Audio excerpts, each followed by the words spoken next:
I would like a raise, and time off, and I want to start this off by clarifying that it is not my story.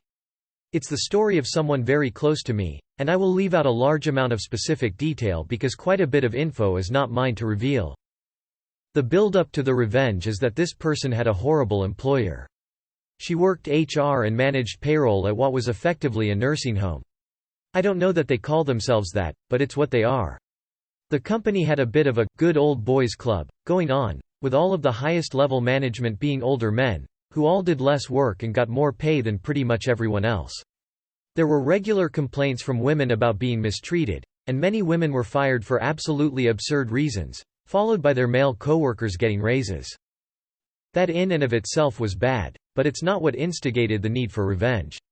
What caused the burning desire to get back at the company was when the company fired my friend's manager, who was a woman, because she took a week off after literally breaking a leg, badly.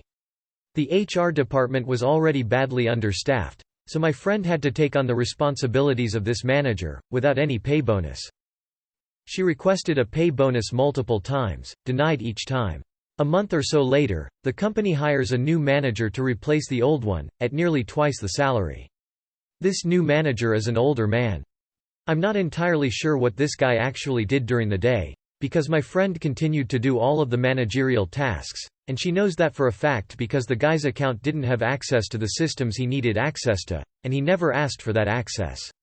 For 6 months, my friend showed this manager issues with their system, including payroll, and explained that she was not only the only employee who knew how to use the payroll system, but she was the only one with access to it.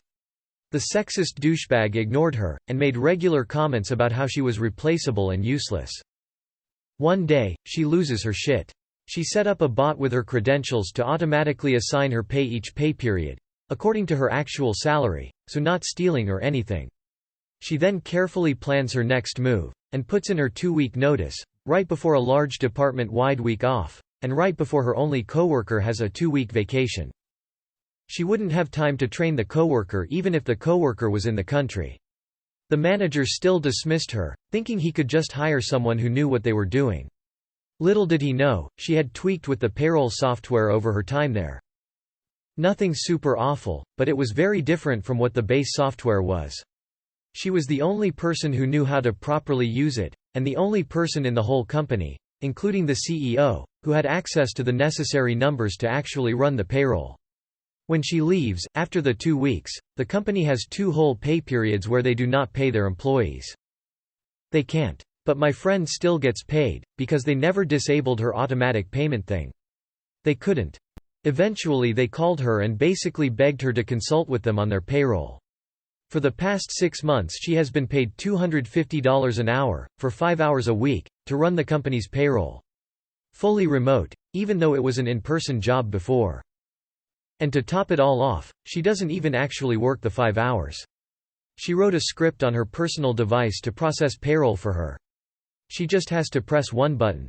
She's working another job now, but damn, she really kicked them in the ass for their shit. TLDR.